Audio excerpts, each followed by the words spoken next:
Hi, thank you for joining me. In my last video, I talked about anxiety, and in this video, I'm going to talk about OCD, which is a direct cousin of anxiety, because it's a common condition that is very misunderstood. OCD stands for Obsessive Compulsive Disorder.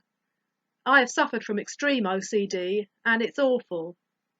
First, to explain what OCD is, it's an anxiety disorder.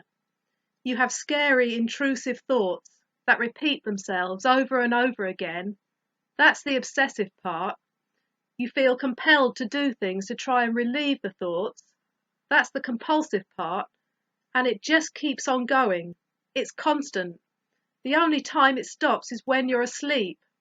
A lot of people think OCD is just you wash your hands a lot, you arrange things in perfect order, you check things over and over, you do strange counting rituals, but it's so much more than that. People do these things, but every person's OCD is different.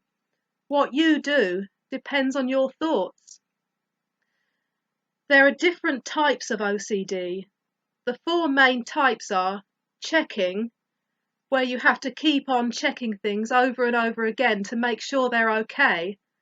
Contamination, where you fear being contaminated and getting seriously ill, so usually you try and relieve it with excessive cleaning and hand washing. Hoarding, where you keep things because you think you might need them one day and you end up with too many things because you can't part with anything.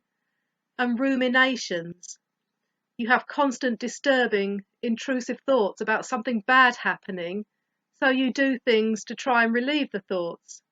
Sometimes they overlap. You can have more than one type at the same time. Common themes for the thoughts are health, fearing that you have or will get a certain illness; harm, fearing that you will be harmed or cause harm to someone else; superstition, fear that if you do or don't do a certain thing, then something bad will happen to you or someone else. It's also sometimes called magical thinking OCD. Religion, fear of committing a sin or having an impure thought and being punished, also known as scrupulosity. Most people have no idea what it's really like to have this condition. It's treated as a bit of a joke, but it's not. It's very distressing. OCD is an illness. It's not for people to make fun of. People say, "Oh, I'd love to get someone with OCD to come and clean my house." Not all OCD is about cleaning, and when it is, it's because they have scary thoughts about contamination and getting sick, so they clean to try and feel safe. It's not because they love cleaning. They don't, they hate it. People say, "Oh, I'm a bit OCD." No, you're not. If you have OCD, you know about it. It's like having a bunch of screeching parrots inside your head. It latches onto your worst fears and torments you with it. You have two voices in your head. One is the voice of reason, the other is the voice of fear. You see it in cartoons sometimes, where you have the angel and the devil on both sides of you. You want to believe the good voice, but the bad one is so strong and convincing that you can't help but fear it. So you're constantly fighting with yourself, but you never get anywhere. It's like a stuck record.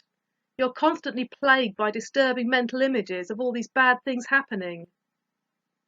The thoughts can be very bizarre and extreme, so it seems completely crazy to other people. As an example, someone might think they're being spied on by MI6.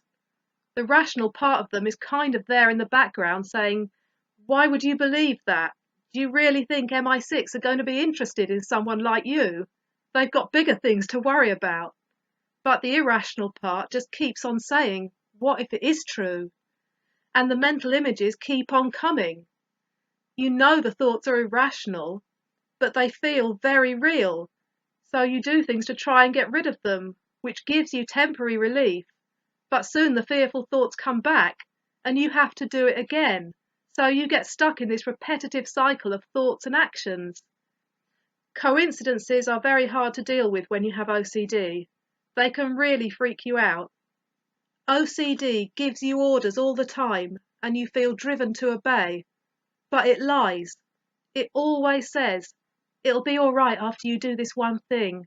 I'll be satisfied after that and leave you alone." But it never does. Nothing is ever enough. It always wants more.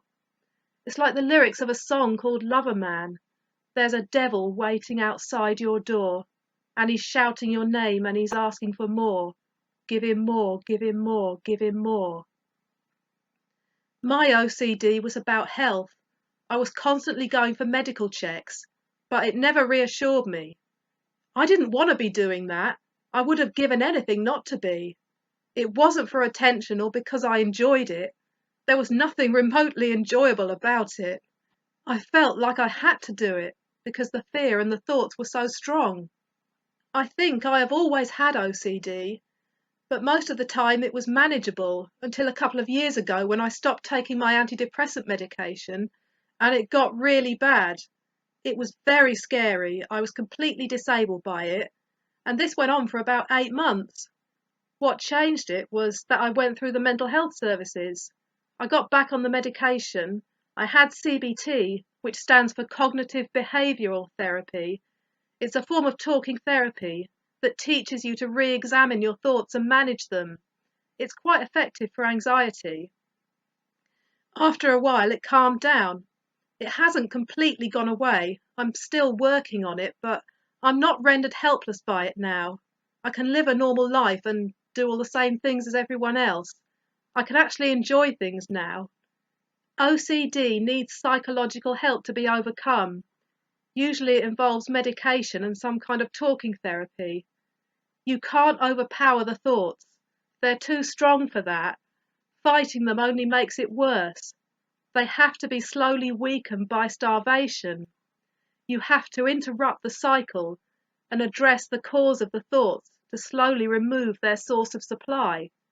When you do that, they start slowly fading out.